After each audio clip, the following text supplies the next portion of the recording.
छत्तीसगढ़ के चुनावी संग्राम में वादे ही वादे, आखिर किस तरह से फ्री भी है या फिर हम बात करें चुनावी वादों की, इसमें किस पर भरोसा किया जाए, क्योंकि सभी पार्टियां अपने वादों के साथ जनता के बीच में आई हैं। छत्तीसगढ़ विधानसभा चुनाव में गारंटी और फ्री बी की घोषणाओं के बीच बीजेपी अपना संकल्प पत्र लेकर आ रही है। गृह मंत्री अमित शाह किसानों और आदिवासियों के जीवन में बेहतरी के लिए कई अहम घोषणाएं कर रहे हैं। आदिवासी समाज में अपनी पहचान मजबूत करने के अलावा छत्तीसगढ़ में किसान हमेशा एक बड़ा मुद्दा रहा है। जाहिर है धान खरीदी को लेकर पार्टियों की घोषणा चुनाव में भूमिका निभाती है और धान खरीदी को लेकर इससे पहले भी कांग्रेस और बीजेपी ने अपने घोषणा पत्रों में इसका जिक्र जरूर किया है। किसान कर्ज माफी और विकास के मुद्दे को लेकर राज्य में लोगों को ज्यादा ललक रहती है, क्योंकि हर बार किसान कर्ज माफी एक बड़ा मुद्दा बनता है और विकास की भी बात हमेशा आती है। लेकिन राज्य में भ्रष्टाचार का बोलबाला योजनाओं को जमीन पर उतारने में सबसे बड़ी बाधा बनता है। कांग्रेस पार्टी में राहुल गांधी और प्रियंका गांधी सबसे बड़े स्टार प्रचारक हैं और उनके पास गारंटी की एक लंबी सूची रहती है। अब तक कांग्रेस पार्टी ने लोगों से 17 गारंटी का वादा किया है। फ्री बिजली, किसानों के कर्ज माफी, महिलाओं को आर्थिक सहायता, युवाओं को बेरोजगारी भत्ता, ऐसे 17 गारंटी राहुल और प्रियंका छत्तीसगढ़ की जनता को दे रहे हैं। वहीं सीएम भूपेश बघेल कहते हैं कि बीजेपी गारंटी देने से क्यों कतराती है। वो चाहते हैं कि बीजेपी भी कांग्रेस के तर्ज पर गारंटी दे, अन्यथा वो इसको एक पॉलिटिकल लीड मानते हैं। हालांकि कल प्रधानमंत्री मोदी ने कांकेर में एक रैली में गरीब कल्याण योजनाओं और फ्लैगशिप स्कीम्स की चर्चा की। उन्होंने कहा कि ऐसी दर्जनों समाज कल्याण योजनाएं छत्तीसगढ़ में जमीन पर क्यों नहीं उतरी, ये ज्यादा बड़ा सवाल है कि आखिर योजनाएं जो है वो आम जनता तक क्यों नहीं पहुंच पाती हैं, पंक्ति में खड़े आखिरी आदमी को क्यों नहीं मिलती। पीएम ने कहा ये मोदी की गारंटी है कि राज्य में भ्रष्टाचार की लूट में शामिल लोगों पर कार्रवाई होगी और गरीबों के एक एक नए पैसे वापस लिए जाएंगे। छत्तीसगढ़ में भ्रष्टाचार एक बड़ा मुद्दा है।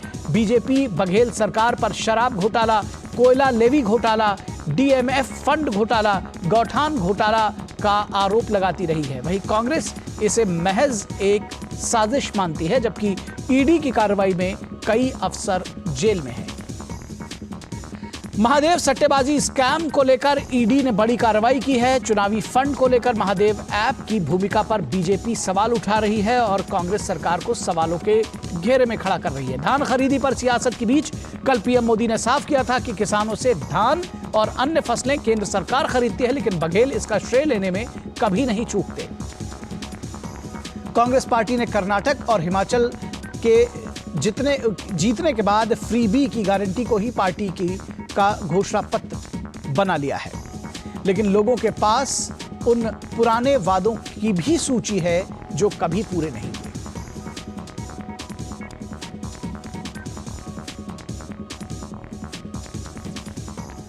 और इस पूरी खबर पर बातचीत करने के लिए हमारे साथ दो खास मेहमान जुड़े हुए हैं। कपिल मदान जो कि राजनीतिक विश्लेषक हैं, वो जुड़े हैं, और विनोद मिश्रा हमारे साथ जुड़े हुए हैं, हमारे संपादकीय सलाहकार। कपिल जी और विनोद जी, दोनों लोगों का स्वागत है। कपिल जी, इससे पहले कि आपके पास आए, हम विनोद जी से ये समझना चाहेंगे कि ये जो पूरी पॉलिटिक्स है चुनाव में घोषणाओं की, खासतौर पर जब हम देखते हैं कि इसमें तमाम घोषणाएं जो रहती फ्री बी की, दरअसल जो विकास की योजनाएं हैं वो कहीं पीछे छूट जाती हैं। किस तरह से देखते हैं इन तमाम चुनावी घोषणाओं को, क्या रहेगा आपका विश्लेषण विनोद जी? देखिए, आज के जो गृह मंत्री अमित शाह का जो ये संकल्प पत्र है, हम उसकी चर्चा करते समय में पहले हम एक इसमें अपना एक लाइन जोड़ना चाह रहा हूँ। तो उसकी चर्चा पे तो हम आएंगे। अभी की ये बड़ी खबर है कि अमित शाह ने एक संकल्प पत्र को लेकर और बीजेपी आज छत्तीसगढ़ में वो सारे संकल्प पत्र में जो पूरा होने के लायक है, जो वहाँ के इंफ्रास्ट्रक्चर से लेके मजदूर, किसान और जो गरीब और आदिवासी समाज के बीच में जो ज़रूरत है, आज की ये सारी चीज़ें हैं, वो कम से कम काफ़ी लोगों के बीच में जाके उनसे अब ज़रूरतों को वहाँ के बीजेपी छत्तीसगढ़ ने उन सब वादों को लेके और जो ज़मीनी वहाँ की हकीकत है और ज़मीनी जो भी ज़रूरत है उसको लेके एक तरह से सजेशन दिया था और बीजेपी ने इसको लेके एक संकल्प पत्र सामने में लाया है। जी। रही बात, मैं दूसरी बात कहना चाह रहा था कि जब संकल्प पत्र और ये इस तरह की घोषणाएं जब हम देखते हैं तो हमें पूर्व प्रधान जो हमारे मुख्यमंत्री थे मध्य प्रदेश के दिग्विजय सिंह, उनकी बात याद आती है कि वो कहते हैं, दिग्विजय सिंह अक्सर कहते थे इस बात को कि चुनाव जो है वो कभी विकास से नहीं जीता जाता, चुनाव समीकरण और मैनेजमेंट से जीता जाता है। तो ये बात जब आज के इलेक्शन में आप देखते हैं कि इस तरह की योजनाओं को, ये इस तरह की जो गारंटी है, इस तरह की जो फ्रीबी है, तो लगता है कि एक सरकार रहते हुए अगर छत्तीसगढ़ में अभी बघेल सरकार है, 5 साल की सरकार, वो कम से कम अपने रिपोर्ट कार्ड लेके अपने जितने भी काम है उसको प्रमुखता से रख के अभी वोट मांग सकती थी।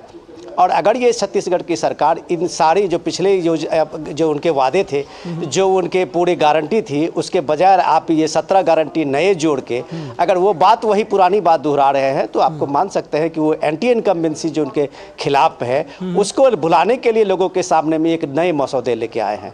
रही बात बीजेपी की, तो ये इस बात में ये बात को आपको मानना पड़ेगा। जब ये भूपेश बघेल खुद कह रहे हैं कि बीजेपी गारंटी क्यों नहीं देती, तो सवाल जरूर ये पूछा जाना चाहिए कि बीजेपी अगर ये एक ठोस राजनीति के नाम पे, अगर पॉलिसी के नाम पे और जमीन पे उतारने के सारे फ्लैगशिप लाने की बात कहती है, तो जाहिर सी बात है कि उसके पीछे दम है। अगर ये सारी चीज़ें, योजनाएं, अगर इलेक्शन अगर सीधे समीकरण से लड़ा जाता तो इस देश में कभी 12 करोड़ शौचालय नहीं बनते। अगर ये देश में अगर विकास के बदले अगर सिर्फ समीकरण और कास्ट फार्मूले से लड़ी जाते तो इस देश में 9 करोड़ के घरों में पानी का सीधे शुद्ध नल से जल का पानी नहीं पहुंचता।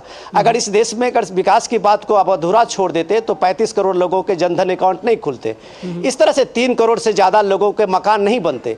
तो ये चीज़ें जो झुठलाती है इन चीज़ों को कि जब आप इलेक्शन में सिर्फ फ्रीबी का और गारंटी का ये सब एक तरह से आप एक लॉलीपॉप लेके आते हैं, तो जनता के सामने में आपके पुराने वादों की भी फहरिस्त है जो अक्सर ये सवाल है कि ये वादे पूरे क्यों नहीं हुए। निखिल जी, निश्चित तौर पर जनता ये ज़रूर पूछती हुई है कि क्या हुआ तेरा वादा। कपिल मदान जी विनोद मिश्रा जी की बात को आगे बढ़ाएंगे और आपसे समझना चाहेंगे कि ये जो जैसे छत्तीसगढ़ की बात जो चल रही है, वहाँ पर भूपेश सरकार अपने डेवलपमेंट स्कीम्स के बजाय, या फिर ये कहा जाए कि अपनी उपलब्धियों को जनता के बीच में ले जाने के बजाय ये जो नई फ्रीबी लेकर आ रही है, तो क्या फ्रीबी ही जीत की गारंटी बन गया है चुनावों में आजकल? ये देखिए निखिल जी, विनोद जी को मैं सुन रहा था और बड़े एक्सपीरियंस पत्रकार हैं और बहुत एक्सपीरियंस भी रहा है इनको। मैं इनको सिर्फ 2 बातें बताऊंगा कि हमारे प्रधानमंत्री साहब बहुत और पूरी बीजेपी की जो पार्टी है, जो उनके कार्यकर्ता हैं, वो बहुत जोरों शोरों से एक बात बोलते हैं कि हमने 70 करोड़ भारतीयों को फ्री राशन दिया। तो मैं सिर्फ ये पूछना चाहूंगा कि अगर इस देश में 70 करोड़ लोगों को 140 करोड़ 80 करोड़ कर लीजिए, 80 करोड़ कर लीजिए, 80 करोड़ कर लीजिए, तो आप फिर उसको आप क्या बोलेंगे कि अगर जो प्रधानमंत्री कर रहे हैं और जो बीजेपी कर रही है और जो अगर वो नेशनल लेवल पे कोई योजना चला रहे हैं तो वो तो फ्री भी नहीं होगी, वो गरीब कल्याण होगा।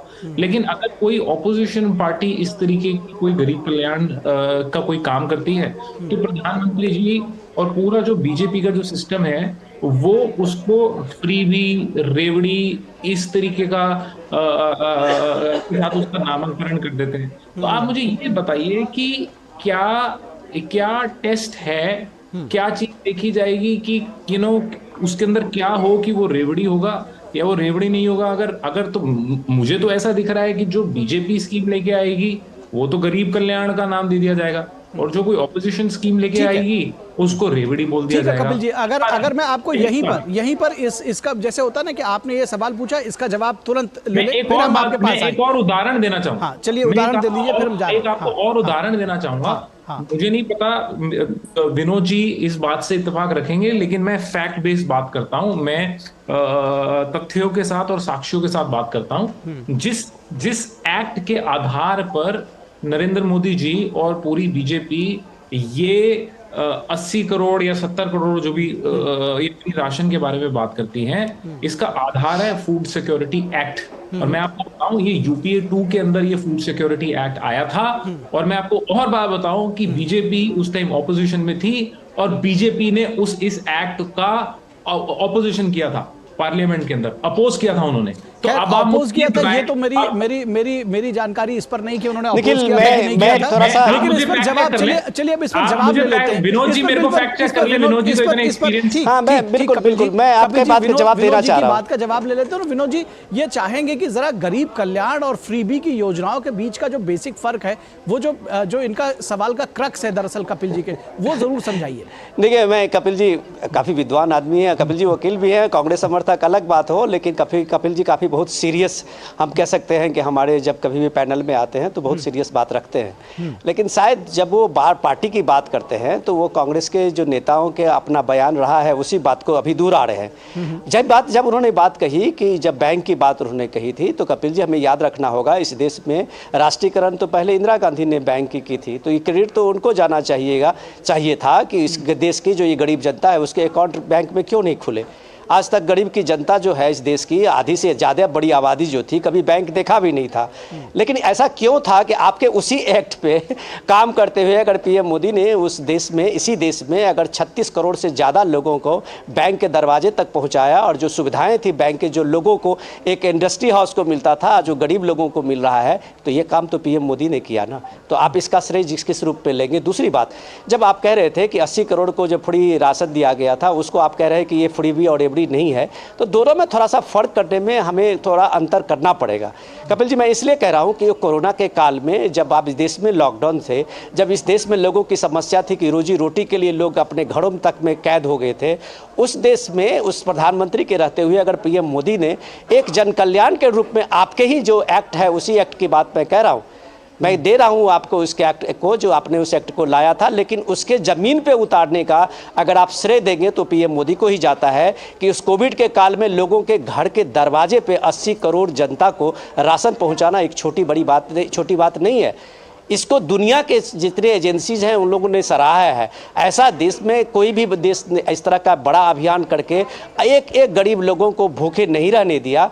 ये संकल्प अगर कोई लेता है तो देश के प्रधानमंत्री मोदी ही ले सकते हैं। इसको आप फ्री रेबड़ी और इसमें नहीं जोड़ सकते हैं। और दूसरी बात कि उसमें देखिए कि वो गरीब कल्याण था, उसमें जो गरीब लोग थे उनके यहाँ उनके लिए सुविधा थी। ये ऐसा नहीं कहा गया था कि जिस देश के जितने भी लोग हैं, चाहे वो अमीर हों या गरीब हों, उनके लिए जाएगा। लेकिन जब आप फ्रीबी की और एजेंडा की बात करते हैं, उसमें गारंटी की बात करते हैं, तो आप में वो क्लास नहीं होता है। अभी आप कर्नाटक की हालत देख लीजिए, आप अभी हिमाचल की हालत देख लीजिए, कहाँ गया आपका वो 5 गारंटी, कहाँ गया? और पंजाब में हालत आप देख लीजिए उस फ्रीबी का और गारंटी का। तो ये बात आपको थोड़ी सी हम लोगों को बताने में भी ये सहूलियत होगी कि भाई फ्रीबी और एजेंडा में जब आप लोक कल्याण के लिए और उसमें एक तरह से कैप बनाते हैं कि गरीबों के लोगों के लिए आप करते हैं, तो जाहिर सी बात है वो एक समाज कल्याण के रूप में आता है। ठीक है। दरअसल बहुत देर से हम आपको थोड़ी देर के लिए रोकेंगे और ले चलेंगे, यहाँ रुकेंगे एक छोटे से ब्रेक के लिए, और ब्रेक के बाद जब वापस लौटेंगे तो आपको कुछ लाइव तस्वीरें दिखाएंगे। फिलहाल आप सभी खास मेहमान हमारे साथ बने रहें। अलग हैं हम, ये रफ्तार नई है, ये रफ्तार सही है, ये जज्बा नया है, खुद ब खुद बयां है। आयशर प्राइमर G3, जज्बा नया, जीत नई। हो बिजनेस बढ़ाना, गुड़िया को पढ़ाना, या मिसेस के साथ वेकेशन, लो मुथूट फाइनेंस गोल्ड लोन, भरोसा इंडिया का। मुथूट फाइनेंस भारत का नंबर 1 सबसे भरोसेमंद financial services brand. Gold loan के लिए अभी कॉल करें 1-800-313-1212। अब क्या देख रहे हो पापा? तुम कहते हो ना कि स्टॉक मार्केट में बहुत सोच समझकर इन्वेस्ट करना चाहिए, बस थोड़ा सा ज्ञान ले रहा हूँ। किससे? हर एक स्टॉक्स एक्सपर्ट है, मस्त एजुकेशनल वीडियोस बनाता है और अच्छी इन्वेस्टमेंट की टिप्स भी देता है। पापा इन वीडियोस पे ना जाएं, अपना रिसर्च खुद करें या सेबी रजिस्टर्ड इन्वेस्टमेंट एडवाइजर से संपर्क करें। एजुकेशन के नाम पर कुछ इन्फ्लुएंसर्स अक्सर इन्वेस्टर को मिसगाइड करते हैं, नुकसान आपका होगा। सोच कर समझ कर इन्वेस्ट कर। ब्रेक के बाद एक बार फिर आप सभी का स्वागत है और हम चर्चा कर रहे हैं कि किस तरह से छत्तीसगढ़, मध्य प्रदेश समेत जो 5 राज्यों के चुनाव हो रहे हैं। फिलहाल छत्तीसगढ़ की चर्चा चल रही थी कि किस तरह से जो फ्री बी की योजनाएं हैं वो दरअसल विकास की योजनाओं को, जनता की जो आकांक्षाएं, अपेक्षाएं हैं उनको किस तरह से पीछे ढकेल देती हैं।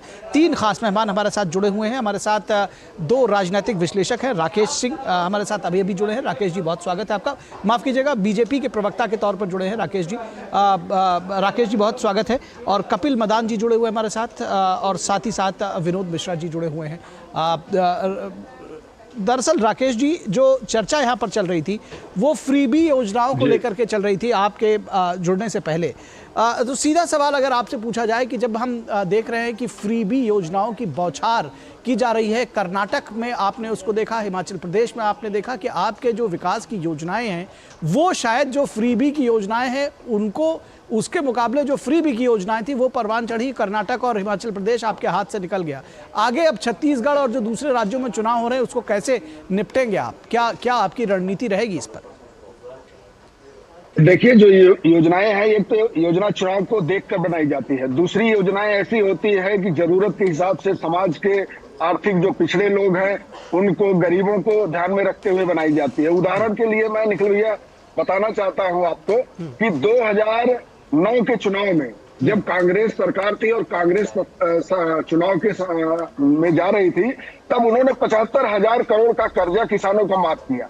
ये तो चुनाव की दृष्टि से आपने माफ किया है। लेकिन वहीं जब मोदी जी की सरकार आती है, मोदी जी के नेतृत्व में जब सरकार बनती है तो एक नीति बनाई जाती है। आज मैं इस समय इंदौर में हूं। मध्य प्रदेश में 12,000, हर 10 तारीख को 12,000 रुपए उनके खाते में चला जाता है किसानों को। मतलब हर साल सीजन वाइज फसल जब आती है, जब किसान को जरूरत होती है, तब उनके अकाउंट में पैसा सीधे पहुंच जाता था। तो 2 तरह की, एक नीति बनाई जाती है और एक चुनावी दृष्टि से योजना बनाई जाती है। और उसको आप कहेंगे, ये लोग भी इस योजना को कहते हैं कि रेवड़ी नहीं है। इसी तरह 80 करोड़ लोगों को अगर हम अन्न उपलब्ध करा रहे हैं, अनाज उपलब्ध करा रहे हैं, राशन उपलब्ध करा रहे हैं। 2 साल ऐसे थे कोरोना काल में जब पूरा देश संकट में था, समाज संकट में था। उस समय ऐसी योजना बनाई गई कि नहीं, जो जरूरतमंद है उनको हम राशन पहुंचाएंगे। तीसरी बात, छत्तीसगढ़ की बात करते हैं। छत्तीसगढ़ में योजनाएं और इस तरह कांग्रेस के लोग तो वादे करते हैं। उदाहरण के लिए वादा किया था इन्होंने छत्तीसगढ़ में, भूपेश बघेल सरकार ने, कि पूर्ण शराबबंदी हम करेंगे। लेकिन क्या हुआ? पूर्ण शराबबंदी तो छोड़िए, घर घर शराब पहुंचाने का काम किया। कुल मिलाकर वोट की राजनीति जब आप करते हैं तब चुनाव को ध्यान में रखते हैं, इस तरह की योजना बनाते हैं, उसके बाद आप भूल जाते हैं। एक तरफ योजना बनाते हैं कि निरंतर आपको सहयोग, शासन का सहयोग, सरकार का सहयोग, जरूरतमंदों के दरवाजे पर पहुंचे, इस तरह की योजना बनाई। और यही कारण है कि मध्य प्रदेश से लेकर छत्तीसगढ़ तक मैं देख रहा हूं कि कांग्रेस सिर्फ और सिर्फ जब चुनाव आता है तो वादे करते हैं और आने वाले समय में वादे भूल जाते हैं। उदाहरण के लिए इन्होंने पीडीएस घोटाला, पीडीएस किसके लिए? आम लोगों के लिए हुआ। इनके ऊपर आरोप है 600 करोड़ रुपए का पीडीएस घोटाला कर दिया भूपेश बघेल सरकार ने। तो इस तरह की योजनाओं और योजनाओं का बंदरबाट ये केंद्र सरकार में जब से माननीय मोदी जी की सरकार आई है, आप देखेंगे 45 करोड़ लोगों का अगर खाता खुलता है, क्या लोगों के नजर में नहीं था? इतने लोग बैंक से दूर हैं। इसका मतलब आपकी जो व्यवस्था है उस व्यवस्था में वो जुड़े ही नहीं है। आप लोकतंत्र की बात करते हैं, आपकी बैंकिंग व्यवस्था से 45-48 करोड़ लोग दूर हैं। और वो इसलिए आपने नहीं खोला क्योंकि उन्हीं के नाम पर आप योजनाएं बनाते हैं और उन्हीं के नाम पर जब योजना बनाते हैं और सरकार जब पैसा रिलीज करती है तो बिचौलियों के जेब में जाती है। ठीक है, ये पॉइंट आपका आ गया। दरअसल एक पॉइंट इसके पहले भी रेज किया गया था। कपिल जी, आपसे भी समझना चाहेंगे कि ये भ्रष्टाचार जो है इन तमाम योजनाओं के, भले ही वो फ्रीबी की योजना हो या जैसी भी योजना हो, वो पंक्ति में खड़े आखिरी आदमी तक पहुंचती नहीं है। और जब चुनाव आते हैं तो आखिर क्या वजह है कि ये जो विकास की योजनाएं हैं ये जनता के बीच में आने के बजाय फ्रीबी आता है? क्या इसको ये समझा जाए कि डेवलपमेंट का एजेंडा इसकी वजह से पीछे रह जा रहा है और ये हमारे लोकतंत्र के, हमारे चुनावी व्यवस्था की कमजोरी है कहीं ना कहीं? देखिए निखिल जी, मैं फिर से एक बात बताऊंगा कि आप अगर आप एक कोई भी योजना जो हमारे नागरिकों के लिए आती है, अगर वो बीजेपी लेके आती है तो शायद उसको जन कल्याण, मैं फिर से वही बात बोलूंगा, उसको जन कल्याण का नाम दे दिया जाता है। और अगर ये ऑपोजिशन कोई इस तरीके की योजना लेके जाती है तो उसको फ्रीबी का। तो मैं ये पहले जो आधार है, जिस आधार पे आपने सवाल पूछा है, मैं पहले उसका स्पष्टीकरण जरूर इस बात से देना चाहूंगा। दूसरी चीज, अभी पहले विनोद जी ने भी बात करी और जो यहाँ पे भाजपा के प्रवक्ता हैं राकेश जी ने भी ये बात बोली कि स्कीम्स हैं और नरेंद्र मोदी जी के कार्यकाल में मैं बहुत एक छोटी सी बहुत अहम एक बात बताऊंगा। जहां तक आप बात कर रहे हैं कि हाँ आप कल्याण योजनाओं को लोगों तक लेके जा रहे हैं, जनधन को आप लोगों तक लेके जा रहे हैं, मैं इनकी थोड़ी सी, मुझे लगता है कि बीजेपी वालों की मेमोरीज बड़ी शॉर्ट है। मैं थोड़ा नहीं, सिर्फ 10 साल इनको पीछे लेके जाऊंगा। जब डायरेक्ट कैश ट्रांसफर स्कीम लेके आई यूपीए तो उसका आधार था, आधार की जो स्कीम थी वो ये सारे जो ये कल्याण योजनाओं को ये जोड़ के, इस बात को कपिल जी झुठलाया कहा गया। वो तो शुरू में ही विनोद मिश्रा ने कहा कि राष्ट्रीय बैंकों का राष्ट्रीयकरण वो लेकर आए थे, वो तो उन्होंने कही। मैं देखिए, आप बहुत बैलेंस तरीके से आप पोस्ट कर रहे हैं मुझे मेरी बात, बिकॉज मेरी बात का जो नहीं, मैं चाह रहा हूँ बात को थोड़ा जल्दी से समेटें क्योंकि जो इंट्रो है वो इतना लंबा हो जा रहा है। जी लेके आए और आधार स्कीम आज भी ये जितने जनधन बैंक अकाउंट खुले हैं, अगर उसका आधार देखें तो वो आधार स्कीम थी, जो आधार कार्ड, और बीजेपी ने उस समय भी इसको अपोज किया।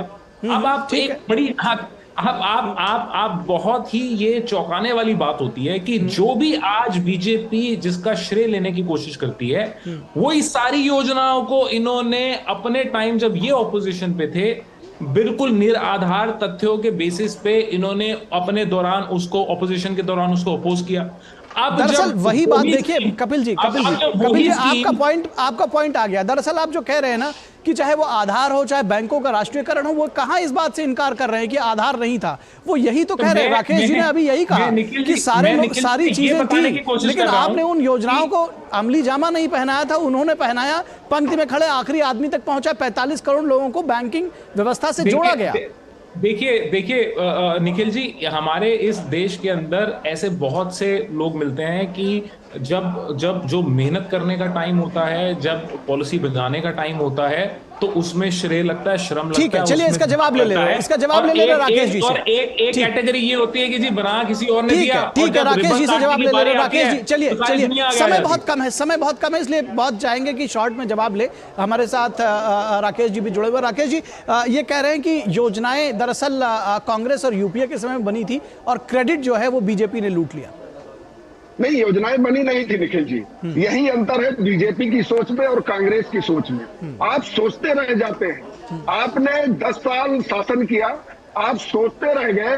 आपने उसके पहले 55 साल शासन किया कांग्रेस ने, सोचते रह गए। मोदी जी के नेतृत्व में सरकार बनती है तो अमली जामा पहनाया जाता है। 45 करोड़, ये तो जवाब देना पड़ेगा ना, 45 करोड़ बैंक खातों से दूर थे, बैंकिंग व्यवस्था से दूर थे। क्यों दूर थे?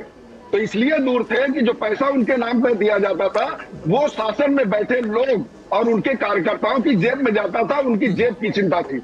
45 करोड़ अगर नहीं है बैंकिंग व्यवस्था से आपसे जुड़े हुए तो ये सवाल उठता है। आप जीएसटी के लिए सोचते रहे, कानून बनाएंगे, ये करेंगे, हमने लागू कर दिया।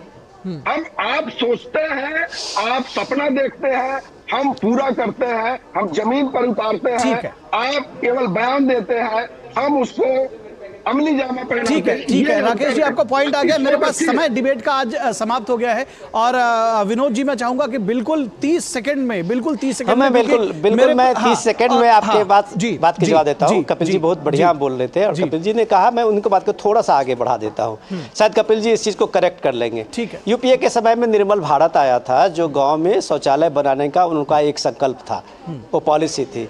उस यूपीए के दौरान में 5 ऐसे शौचालय नहीं बन पाए जो एक मॉडल बने कि हाँ यूपीए ने इसको शुरू किया।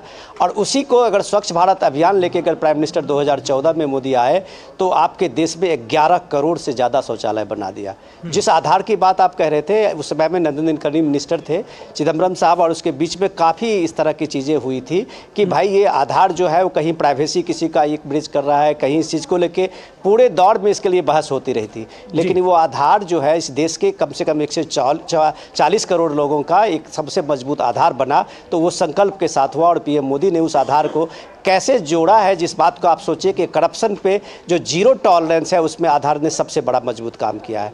रही बात जब आप अपने इस रिपोर्ट में भ्रष्टाचार की बात कर रहे थे, तो मैं इस बात को, कपिल जी, इस बात को बेहतर तरीके से हम आप जानते हैं कि अगर एक 5 साल का एक बेहतर चीफ मिनिस्टर अगर भूपेश बघेल हैं, अगर उन्होंने काम किया है, अगर उस राज्य में विकास हुआ है, तो आप ये बताइए कि कांग्रेस का चेहरा अभी भी भूपेश बघेल क्यों नहीं है छत्तीसगढ़ में? दरअसल इसके पीछे में सवाल यही होता है कि जो डेवलपमेंट का एजेंडा है वो कहीं ना कहीं पीछे हट चला जाता है, और जो फ्री भी है वो आती है, तो ये लगता है कि जैसे विकास की योजनाएं जनता के बीच में नहीं आ रही है, विकास परवान नहीं चढ़ रहा है, बल्कि फ्री बी की योजनाओं के जरिए ही चुनाव लड़ा जा रहा है। फिलहाल इस चर्चा को यही विराम देंगे। विनोद मिश्रा जी आपका शुक्रिया, राकेश जी हमारे साथ जुड़ने के लिए आपका शुक्रिया, और कपिल मदान जी आपका भी शुक्रिया।